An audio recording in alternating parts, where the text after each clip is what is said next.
heard the shrill voice before I even saw who it belonged to, a furious command crackling through the warm summer air. "You take that ramp down this instant." Turning sharply, I found myself staring at a well-dressed, stern-faced woman whose eyes were pinned on the small wooden structure I had spent days installing for my daughter, Faith. The ramp wasn't decorative or optional. It was the only way my child could safely get in and out of our new home, and yet the woman jabbed the air between us with a polished fingernail, her expression twisted in utter disdain. I remember how my heart thumped as she crossed her arms and added, "I'm Karen, the president of this HOA, and I will not allow eyesores in this neighborhood." I had been in the midst of carrying Faith's wheelchair down to the driveway, hoping she might enjoy the fresh air for a few minutes. We had only moved in a week ago, charmed by the quiet suburban streets and the promise of a friendly community. Faith was inside the house, adjusting the seat cushion of her wheelchair. The heat sometimes made her back ache if she sat at the wrong angle. When I heard Karen's outraged demand, I stepped forward, eager to shield my daughter from the ugliness playing out on our front lawn. The woman looked me up and down, clearly unimpressed, then stabbed her finger toward the wooden ramp again. "I don't care if you have a reason. We have rules. If you can't abide by them, you should look into living elsewhere." I forced myself to stay calm. I'd learned over the years that it never pays to lose your temper in a confrontation, especially when the other person seems eager for a fight. I had dealt with plenty of bullies in my life, both as an ordinary citizen and as a cop, but I kept that second identity close to my chest. For now, I wanted to see just how far this would go before she realized I wasn't backing down. "Ma'am," I began, voice steady though my pulse pounded in my ears, "my daughter needs this ramp because her wheelchair can't handle the steps alone. It's a necessity, not a random renovation. I hope the HOA can understand and make an exception." Her mouth dropped open, then snapped shut. She shook her head briskly. "Absolutely not," she retorted, ignoring the tremble in my tone. "We all have to follow the guidelines here. That's what keeps this neighborhood special. If you don't follow them, you'll be hit with a violation notice, daily fines, or worse." She squared her shoulders, trying to stare me down. I'd met people like her before, petty tyrants who thrive on rules for the sake of rules, brandishing them like weapons.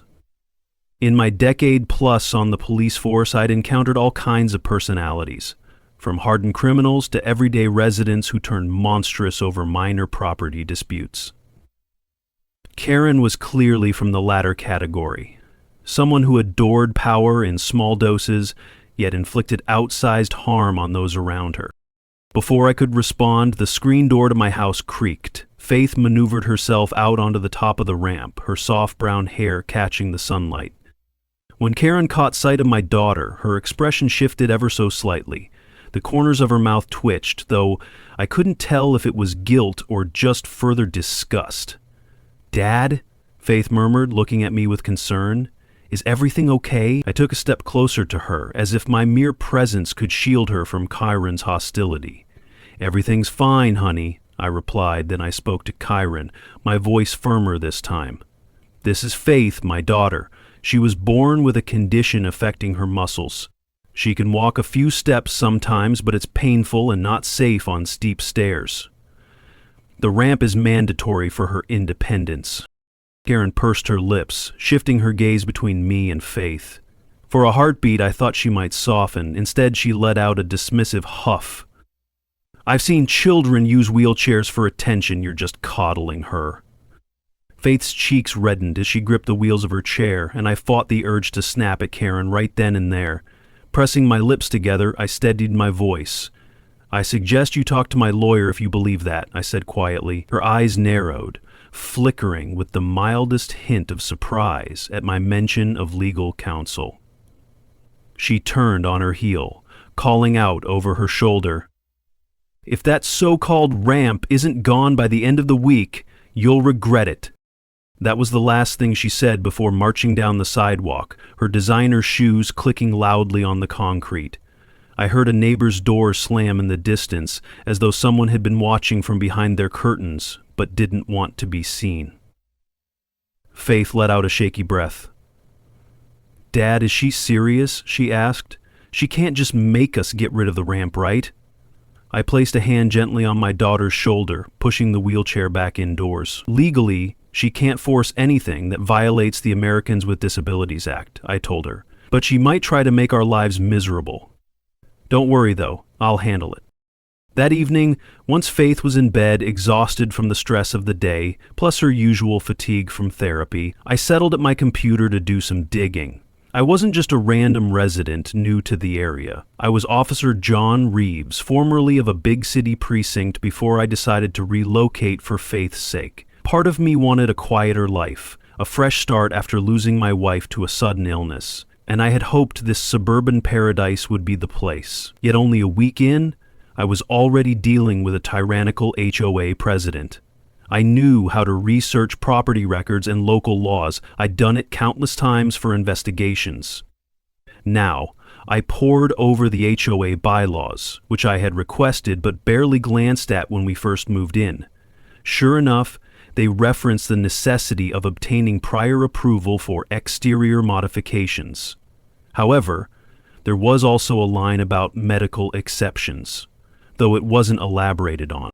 I typed a quick email to my lawyer friend Dahlia, who specialized in civil disputes. Dahlia, hope you're well. Need your expert opinion on an HOA matter involving a mandatory wheelchair ramp for my disabled daughter. Potential pushback from president, possibly violating ADA, can you advise?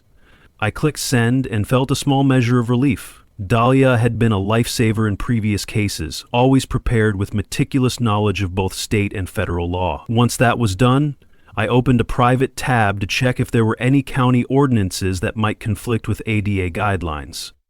I also recalled my training in community outreach as a policeman. Typically, local HOAs can't override federal disability regulation. In the morning, Faith woke up with a slight fever. I called her school to let them know she'd stay home for the day, then arranged for a telehealth appointment with her physician. Between her condition and the daily therapy sessions, it had never been easy, but we managed. I paused at the kitchen window, sipping coffee, wondering if Karen had already posted a violation notice on our door. Sure enough, around noon, I heard footsteps on the porch and opened the door to find a man in a generic polo shirt tacking a paper onto the wood. He nodded a polite greeting, then hastily left. The paper read, HOA Notice of Violation, Unauthorized Exterior Construction. Must be removed or brought to compliance within 7 days. Non-compliance will result in daily fines of $200.00. At the bottom, Karen's signature glistened in neat cursive. Faith peeked into the hallway, noticing my tense posture. What does it say? She asked quietly. I offered a half smile, trying not to worry her. They want the ramp gone in a week, I explained. But don't worry, we're not taking it down. This is discrimination, and we have the law on our side. My daughter nodded, trusting my words. Still, I could sense the worry gnawing at her. After lunch, I picked up the phone to call Dahlia, who had replied to my email earlier with a phone number.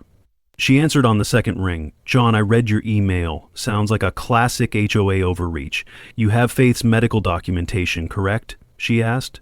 Plenty, I confirmed, rummaging through a folder of her doctor's notes. Good, Dahlia continued.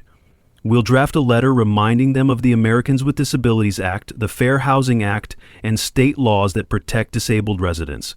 Most HOAs back off immediately once they realize they're legally vulnerable. I sighed, relief momentarily washing over me. That's exactly what I was hoping to hear. Thanks, Dahlia. She paused. But be careful. Some HOA presidents get vindictive. If they have an agenda, like wanting to keep the neighborhood looking a certain way or, in worst cases, trying to push out residents they see as undesirable, they might not just roll over. Let me know if she escalates. I thanked her again and we hung up, leaving me to wonder what else Karen might have up her sleeve. The next day, I ventured out to meet a few neighbors, hoping to gauge whether others had dealt with similar run-ins. Tim, who lived across the street, was tinkering with his car engine when I approached. He wiped his hands on a rag, gave me a tight smile, then nodded knowingly when I mentioned Karen. Yeah, she's been on a rampage lately, complaining about trash can placement, the color of someone's shutters, you name it. But going after a wheelchair ramp, man, that's low. He told me that rumors were swirling about Karen wanting to turn the neighborhood into some sort of upscale enclave. I heard she's got ties to a developer who might want to buy up certain properties cheap, he said, lowering his voice as though Karen might be lurking nearby. Wouldn't put it past her to force families out, with endless violations until they sell. That possibility lit a spark of anger inside me. If Faith and I left, the house would likely be sold at a discount, especially if the new buyer was forced to remove the ramp or pay fines. It was a profitable scheme. Harass owners into leaving so a developer could scoop up properties. My policeman instincts prickled, telling me there was more to Karen's behavior than mere aesthetic fussiness. Over the following days, I stayed busy collecting every bit of documentation I could find: medical letters, pictures of the ramp's construction, references to relevant laws. Faith's health improved as her fever subsided and she returned to school, though she still cast anxious looks at me whenever the ramp came up. I assured her I had things under control, even though the formal notice's deadline drew closer. True to her word, Dahlia prepared a strongly worded letter and emailed it to me for review. It cited the specific sections of ADA and HUD guidelines that protect a disabled person's right to reasonable accommodations, referencing the HOA's own bylaw that vaguely mentions medical exceptions. I printed copies, intending to hand-deliver them to Karen at the next HOA meeting. The meeting itself was a spectacle. It took place in a small community center a few blocks away. Chairs were neatly arranged in rows, and a folding table at the front supported a microphone and a gavel, as if the board members fancied themselves a miniature governing body. Karen sat at the center, flanked by two other board members, an older gentleman named Martin and a younger woman who looked bored, tapping her pen on the table. A modest crowd of residents had gathered, some of whom offered me sympathetic nods, while others merely eyed me curiously. Karen waited until the standard minutes and budget talk was done before addressing violations. She cleared her throat. It's come to our attention that certain homeowners have made external modifications without approval. This is not acceptable. One case in particular involves a ramp that was built despite no official permit from the HOA. She didn't bother to say my name, but her gaze locked on me with unwavering hostility. Such structures can lower property values, and we cannot make exceptions lightly. My jaw tightened. I stood up, letter in hand. "If I may," I said, "I'd like to submit documentation explaining that the structure in question is for my disabled daughter and is protected by federal law. I also have a letter prepared by my attorney." Karen scowled, but nodded. I approached the board's table, handing copies to each member. "This is from the Fair Housing Act and the Americans with Disabilities Act, which outlines the necessity of reasonable accommodations, ramps included." Martin peered at the pages with interest, but Karen set them aside as though they were trivial. She picked up the microphone, addressing the room. "While we appreciate the challenges faced by certain families," she said, her voice layered with insincerity, "our HOA guidelines exist for a reason. This ramp," she paused, glancing at her papers, "is not only unsightly, but it was built without the mandatory design approval." A murmur spread through the audience. One resident piped up, "But if it's for a disabled child, shouldn't we make an exception?" Another chimed in, "This seems discriminatory." Karen leveled a stern look at them, then turned back to me. "We have standards. When one homeowner disregards those standards, it sets a precedent. As president, I must ensure the entire community maintains its property value." I took a breath to steady myself. "Are you suggesting my daughter's wheelchair ramp is a threat to the neighborhood?" My voice shook with anger I couldn't entirely mask. "Because that sounds a lot like discrimination." She didn't deny it. Instead, she pulled out her gavel and brought it down with an emphatic thud. "We will discuss this further in closed session with the board." Meeting adjourned. People began gathering their things, whispering amongst themselves. I caught a few sympathetic glances, as well as some uncomfortable shrugs from residents who didn't want to get involved. Karen swept past me with her head held high, ignoring my attempts to hand her another copy of Dahlia's letter.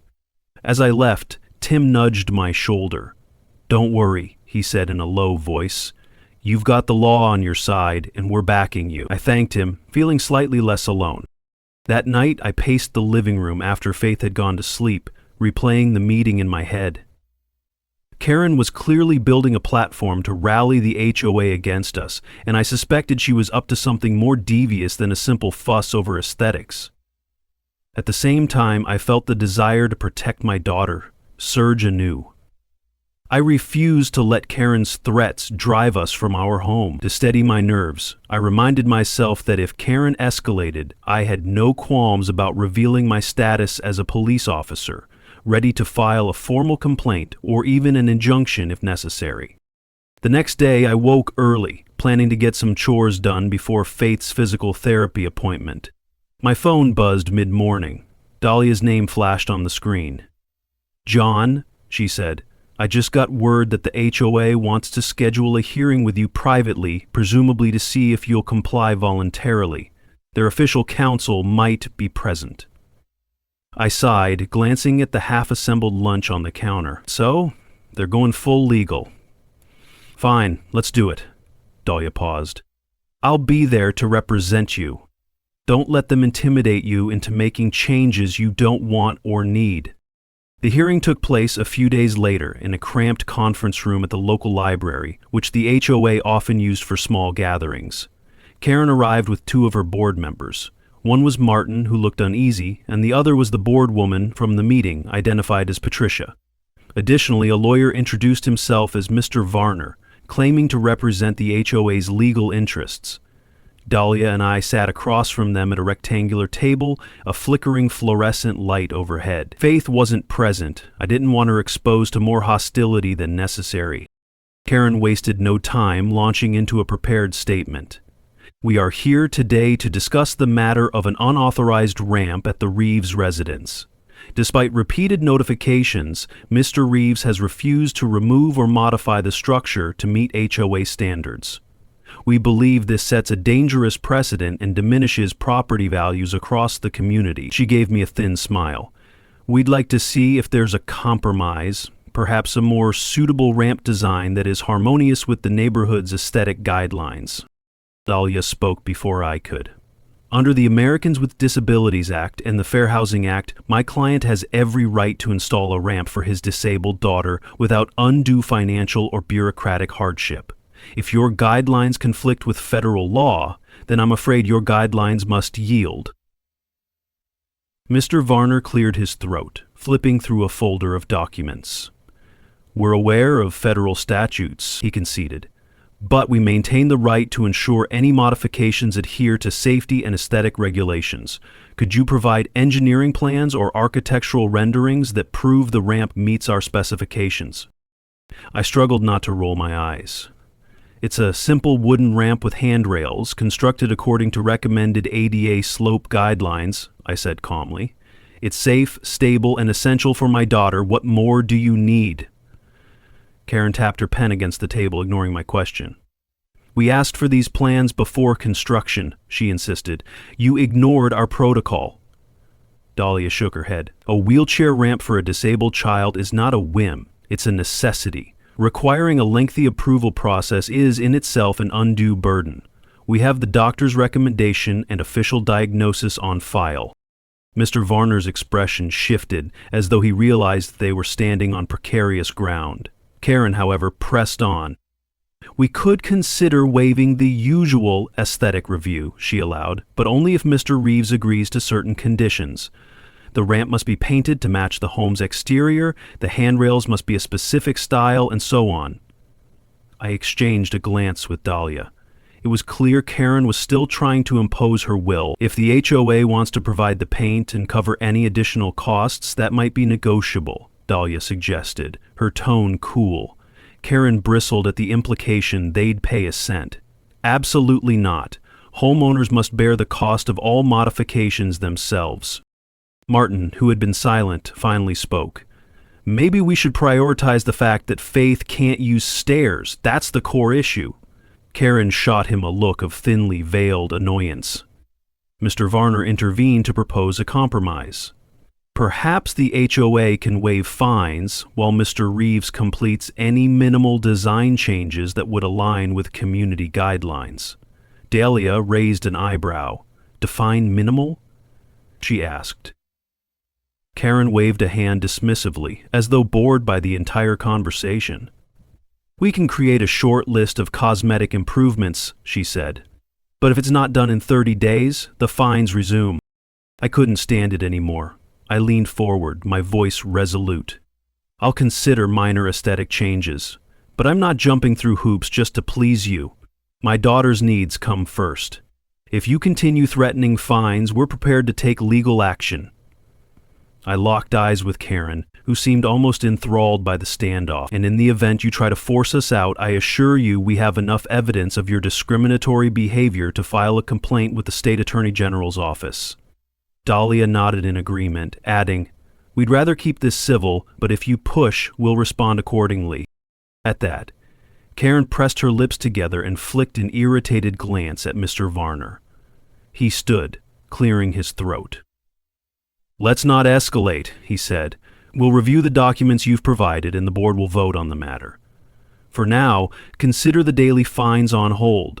However, we do request that the ramp be painted in a color consistent with the home. Dahlia gave a curt nod, and the impromptu hearing ended on a tense note. Walking out of the library, I felt emotionally drained, yet slightly victorious. We had forced them to back off on the immediate fines, and they were at least acknowledging they couldn't simply tear down the ramp without risking legal repercussions. Dahlia placed a hand on my shoulder. They're testing you, seeing how far they can push. Remain vigilant, because I suspect Karen has a bigger agenda. This might not be just about your ramp. I swallowed hard, recalling Tim's rumor about Karen's ties to a developer. If her ultimate goal was to rezone or buy out properties, she might use every tactic at her disposal. Soon enough, new trouble surfaced. A few neighbors approached me privately, confiding that Karen had been issuing an unusual number of violation notices for trivial matters. Maria, Tim's wife, got cited for placing her recycling bins curbside too early. An elderly neighbor, Lydia, received a complaint about the color of her garden gnome. Others whispered about a possible rezoning meeting in the works, which could allow commercial development in certain parts of the neighborhood. If that happens, Tim said gravely, some folks might be forced to sell. They won't be able to handle the property tax increases or the new restrictions. My suspicion that Karen was orchestrating something grander deepened. One evening, as I was helping Faith with her homework, my phone buzzed. It was Dahlia again. John, I found something in the county records about an upcoming proposal to rezone a portion of your development for mixed use. Guess which HOA president's name appears on supporting documents? I rubbed my temples. Karen? So she's trying to transform the neighborhood from residential to partially commercial. That would definitely raise taxes, right? Dahlia confirmed. Yes, it would. And if she partners with a developer, they could flip the properties quickly for profit, especially if they manage to drive out families who can't afford new regulations or constant fines. Keep collecting evidence. I thanked her, then looked over at Faith, who was gnawing on her pencil eraser, lost in the frustration of a math problem. My heart ached at the thought of uprooting her again. We had already relocated once after my wife passed away, hoping to start fresh here. I couldn't let Karen push us out. I made a silent vow to see this through, not just for Faith, but for every neighbor too scared to stand up to that woman. The next HOA meeting was announced with little fanfare, just a small flyer posted on the community bulletin board and an email with the subject line, Zoning Updates and Ongoing Violations. Suspecting a low turnout, I knocked on a few neighbors' doors, urging them to attend. Tim agreed instantly, and so did a few others who had faced Karen's wrath. We need to show her we're not going to be bullied, Tim said, his jaw set. When the night of the meeting arrived, I stepped into the community center hall and felt a surge of determination. Faith insisted on coming along. She maneuvered her wheelchair gracefully, ignoring any curious stares. Dahlia walked beside me, carrying a folder thick with documents. Karen sat at the front of the room, behind the same folding table, looking composed in a fitted blazer. Beside her was a man in a crisp suit whom I recognized from a county rezoning committee webpage. Randall Thomas, apparently a developer's representative. Karen opened the meeting with the usual formalities, then shifted the discussion to rezoning. She introduced Randall with a smile that reminded me of a cat eyeing a canary. Randall is here to explain an exciting opportunity that could elevate our community, she purred into the microphone. Randall stood, offering a slick presentation with slides depicting new retail spaces, upscale amenities, and a promise of higher property values. Yet every word he spoke felt like a veiled threat. If we don't do this, we're missing out on a golden chance. If we allow exceptions, it might discourage future investors. A murmur spread through the crowd of residents as Randall concluded. Tim raised his hand, asking point blank how taxes and regulations would change for current homeowners if commercial businesses moved in. Randall gave a vague answer about potential adjustments being offset by increased property values. Another neighbor asked what would happen if they couldn't afford the potential surge in taxes. Randall just shrugged, smiling thinly. Progress always has a cost. That was my cue to stand. I'm concerned, I began, making sure my voice carried through the small microphone at the podium, about the pattern of excessive fines and violation notices in this neighborhood. Families are feeling harassed, and now we see a proposal that might drive them out. Is this truly about community improvement, or is it about profit? Karen glared at me. Randall managed a diplomatic smile. We want everyone to benefit. The HOA has the right to uphold standards, ensuring our community looks its best for incoming investors. My blood simmered, but Dahlia caught my eye, silently urging me to stay factual. If this rezoning goes through, I said carefully, and if certain board members have financial ties to the developer, that would be a conflict of interest. Has the HOA disclosed any such ties? Karen's composure faltered momentarily. I find that insinuation highly offensive, she snapped. Randall placed a steadying hand on Karen's arm, stepping forward to deflect. Our interest is purely in improving this community, he said, and Ms. Karen has been nothing but transparent. If you have evidence suggesting otherwise, we'd like to see it. Tim jumped to his feet, holding up a few papers. What about these land survey requests with Karen's signature? He demanded. And internal emails that hint at flipping properties after families are forced out by fines? Karen's face whitened, but she quickly regained her composure. Those are private correspondences. I won't be bullied with stolen documents. Martin, the older board member, leaned toward the microphone, voice trembling. Karen, I didn't even know about these surveys. When were they approved? Why wasn't the board informed? Karen gave him a frigid stare. You're mistaken, Martin. I included them in the last memo. A heated debate broke out, with some neighbors shouting that Karen had never mentioned any surveys, while others demanded an immediate halt to rezoning plans. Randall tried to interject with a polished statement, but the room was descending into chaos. Faith looked up at me, her eyes wide. She had never seen an adult argument quite like this. I gently squeezed her shoulder, wishing I could spare her the tension. Finally, Karen banged the gavel repeatedly. Order, she hissed. We will not tolerate disruptions. If you have legitimate concerns, submit them to the board in writing. Otherwise, we are moving forward with the rezoning exploration. A chorus of boos and frustrated groans rose from the audience. I noticed Dahlia discreetly photographing the meeting's sign-in sheets and the posted agenda. She whispered to me, "The more evidence we have, the better. If they push for rezoning without proper procedure, we can file a formal complaint with the county." Meanwhile, Karen tried to wrap up the meeting, flipping through pages of violation notices as if determined to reassert her authority. She rattled off a list: mismatched height, unauthorized garden ornaments, and of course, failure to remove or modify a wheelchair ramp. My stomach twisted at her blatant attempt to lump Faith's ramp in with petty cosmetic issues. Then Martin surprised everyone by speaking up. "Karen, wait. he said, voice wavering but earnest. I reviewed that ramp. It's not unsafe. It's not an eyesore. This is a child's mobility we're talking about. Are we really going to keep finding this family? Karen's face contorted in anger. You don't get to override me, she snapped. Martin's chin lifted. Actually, a board vote could, he countered. And as treasurer, I have a say in these matters. The tension in the room soared, like a coiled spring about to snap. Randall quickly hopped up, pressing the microphone away from Karen. We thank you for your time, he said, plastering on a plastic smile. We'll adjourn now to maintain civility, but rest assured, we have the community's best interests at heart. The meeting ended in near chaos, people filing out, some shouting about corruption, others simply shaking their heads. Karen, Randall, and a few of their allies hurried away, ignoring questions. I let out a breath I'd been holding, feeling Faith's small hand tug at my sleeve. Dad, did we lose? She asked softly. I knelt beside her wheelchair. No, sweetheart, I murmured.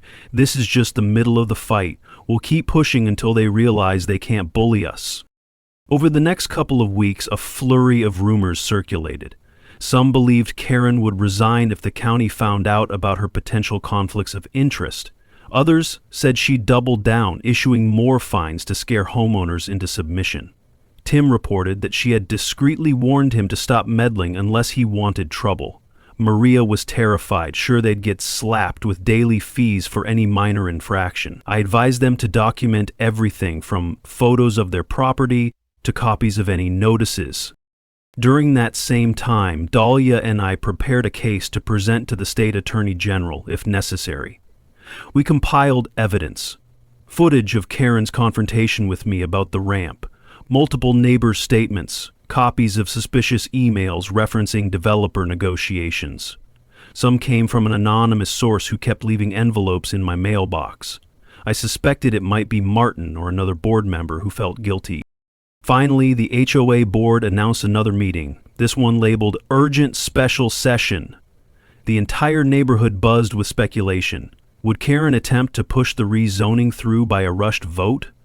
Or would she face the music for her alleged misconduct? Faith watched me iron a dress shirt that evening, a worried crease on her brow. I wish I could do more, she said. I kissed the top of her head. You're doing plenty just by being brave, honey, I told her. The community center was packed when I arrived with Faith and Dahlia. Some people were standing along the walls, having given up their seats to elderly neighbors. Karen sat at the front table, but she didn't look as self-assured as usual. Randall was nowhere to be seen. Martin and the other board members whispered among themselves, their faces grim. Karen tapped the microphone. This meeting is called to discuss vital concerns regarding our neighborhood's future, she began. Her voice lacked its usual arrogance. I understand allegations have been made against me, claims that I have overstepped my authority, and that I have undisclosed ties to a developer. Let me be clear, these allegations are baseless. She paused, scanning the room. Furthermore, certain homeowners have been stirring up trouble, defying our rules, ignoring our standards, and questioning the very integrity of this HOA. This is unacceptable. I felt Dahlia tense beside me. My heart pounded, but I kept my expression steady. Suddenly, Martin rose, a folder in hand, stepping to the microphone. I'd like to address the board and the entire community, he said. Karen's face drained of color. This is out of order, she snapped, but Martin continued. I've been provided with documents that raise serious questions about the rezoning efforts. These records show that Ms. Karen corresponded with a developer discussing the possibility of acquiring properties cheaply after homeowners were pressured with fines. A collective gasp rippled through the crowd. Karen reached for her gavel, but Martin brushed off her attempt to silence him. You can't stifle the truth, he declared. He held up an email that referenced the ramp fines as a strategic measure to force compliance or relocation. My chest tightened in anger, seeing it spelled out so blatantly. Faith gripped the arm of her chair. People in the audience murmured angrily, some calling for Karen's resignation on the spot. Karen's mask of composure cracked. "This is a smear campaign," she insisted, trying to maintain some measure of dignity. "We had every right to enforce HOA rules. If some of you can't handle them, that's not my fault. As for the developer, we were simply discussing enhancements to the neighborhood's amenities." Her words rang hollow as she surveyed the furious faces in the crowd. Tim stood, his voice shaking. "You threaten my family with endless fines for trivial things, all while you plan to drive us out to line your pockets," another neighbor yelled. "What about Lydia? You fined her for planting flowers that weren't on your approved list. She was too scared to fight back because you said you'd charge her daily." Karen tried to speak, but Martin didn't relinquish the microphone. "We need a vote," he said, turning to the other board members.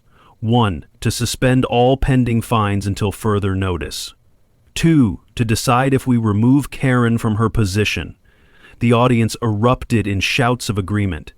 Karen banged her gavel in vain. "I have done nothing wrong," she fumed. But the crowd's anger wouldn't be quelled. Some demanded that she be investigated for fraud or corruption. Others clapped, calling out support for Martin's proposals. Over the din, Dahlia gestured for me to step forward. I nodded in agreement with Martin's stance. "The ramp at my house was just one example of this abuse," I said, raising my voice to be heard. "My daughter's disability was disregarded so Karen could maintain her stranglehold. She defied federal law, dismissed legitimate medical needs, and targeted us for financial gain." Karen tried to cut me off, but I pressed on. "If she's working with a developer, she's exploiting the very people she was elected to serve." More applause and shouts filled the room. Martin called for an immediate board vote. 2 board members hesitated, but under the weight of evidence and the crowd's outrage, they voted to strip Karen of her presidency. She stared at them in horror, her face turning ashen. The second motion passed. All existing fines were put on hold, pending an independent review. The wave of relief that washed over the room was palpable. People murmured their gratitude, tears glistening in the eyes of some who had been living under her reign of intimidation. Karen slammed the gavel one last time, her voice trembling. "This is not over," she spat, though it sounded more like a desperate plea. Without further ceremony, she gathered her belongings and stormed out, shoving through the cluster of residents who jeered at her. Once she was gone, Martin took the microphone. "I'm sorry," he said to everyone. "I should have spoken up sooner, but I wasn't sure how deep this went. We'll do better. We'll rebuild the trust that's been broken." The crowd erupted in applause, and for the first time since moving here, I felt a real sense of community spirit. After the meeting, Tim, Maria, and a few others gathered around Faith and me, offering hugs and thanks. Lydia, who had been quietly standing in the back, came forward to shake my hand, voice quavering with emotion. "I was so scared of losing my home," she whispered. "You saved me." I assured her and everyone else that we did this together. I might have pushed the issue, but their willingness to speak up turned the tide. The next few days were a whirlwind of changes. The HOA board called an emergency session to establish new leadership and revise their rules, ensuring they aligned with federal and state laws concerning disability accommodations and preventing board members from acting unilaterally. They also contacted the county to put a temporary hold on any rezoning discussions until a transparent review could be conducted. News spread that the developer Randall was distancing himself from Karen, claiming he had no idea she'd been finding people unfairly. Some neighbors believed him, others speculated he'd known all along. Meanwhile, Dahlia finalized the withdrawal of the violation notice against my ramp. I pinned the canceled notice on the fridge as a souvenir, a reminder of how close we'd come to being driven out by greed and malice. Faith beamed when I showed her the email from the board's new president, Martin, formally apologizing for the ordeal. "Does that mean we can live in peace now?" she asked, her voice bright with hope. I ruffled her hair. "Yes, sweetheart," I said. "I think it does." One afternoon, as I was tidying up the front porch, I saw Karen's car creeping down the street. My chest tightened. Was she planning some last-ditch act of revenge?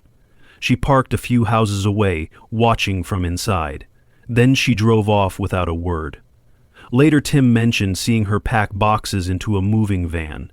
It seemed she was leaving the neighborhood for good, though no one knew where she was headed. Part of me felt a twinge of pity for her, wondering if she had simply been blinded by greed or if there was a deeper bitterness driving her. With Karen gone, the atmosphere in the community lifted. Residents held a small get-together in the park to celebrate the return of neighborly goodwill. Kids played without parents worrying they'd be reported for noise violations. Homeowners chatted openly without fear of racking up fines. Lydia brought homemade cookies, Tim grilled burgers, and Faith made new friends who discovered she was just as creative and fun-loving as any kid on the block. I stood near the edge of the gathering, sipping a soda and letting the sounds of laughter wash over me. The ramp at my house wasn't just a piece of wood anymore. It was a symbol of resilience, proof that sometimes you have to stand your ground against injustice, even in the quiet suburbs. Dahlia dropped by to share a plate of food, and we discussed how there might still be a formal investigation into Karen's ties with the developer. But for now, the immediate threat had passed, and the neighborhood was rallying to ensure such abuses never happened again. Faith rolled up beside me, a playful glint in her eyes. "Dad, did you really think we might have to move again?" she asked quietly. I exhaled, remembering those sleepless nights when it felt like Karen held all the cards.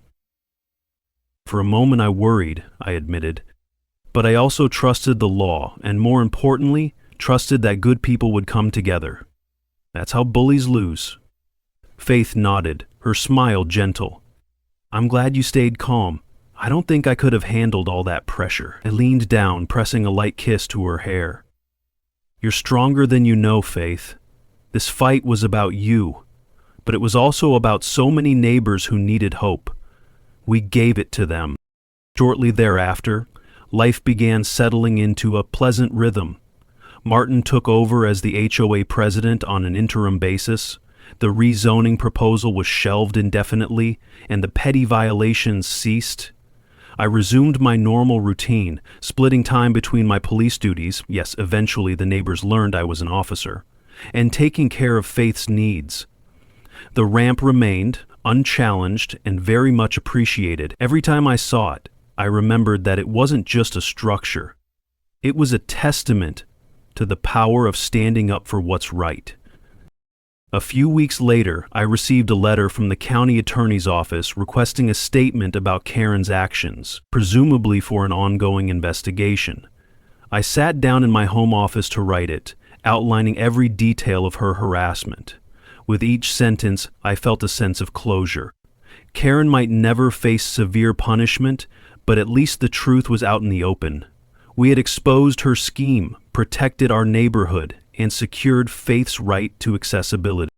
That evening, Faith and I took a leisurely stroll. Well, I strolled. She rolled around the block, something we hadn't done in a while. We waved at Tim, who was working on his garden, and Maria, who sat on their porch reading a book. Lydia was pruning her roses, free at last from fear of penalties. A gentle breeze carried the scent of blooming flowers, and somewhere a child laughed. It was peaceful, normal, the kind of suburban calm we had hoped to find from the start. Faith steered her wheelchair alongside me, a soft smile lighting her face. "Dad, remember when Karen said we'd regret keeping the ramp?" she asked, mischief dancing in her eyes. I laughed. I remember. She was pretty certain she could bully us into submission. Faith nodded, her expression thoughtful. "I'm glad we stayed. I like it here.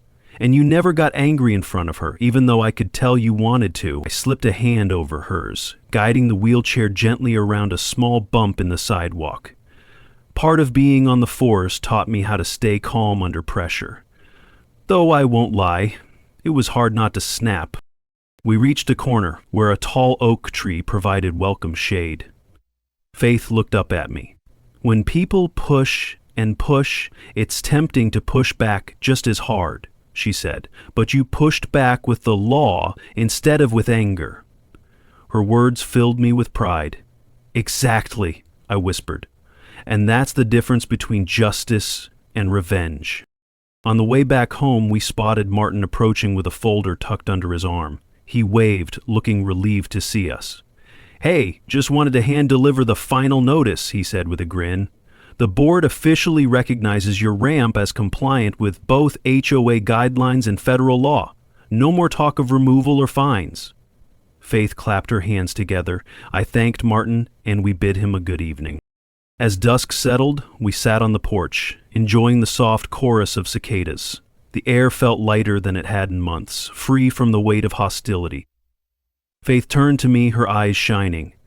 "Dad, I think Mom would be proud of us," she said softly, referencing my late wife. A gentle ache tugged at my heart. "I'm sure she is," I answered, reaching out to hold Faith's hand. "She'd want us to be happy here, and now we can be." Together we listened to the lull of nightfall, the ram just a few feet away under the porch light, a silent testament to our perseverance and the support of good people who refused to let injustice stand. No matter what challenges lay ahead, we had faced one bully, unmasked a hidden scheme, and emerged stronger. Home was truly ours, ramp and all, and in that moment I knew we were finally where we belonged.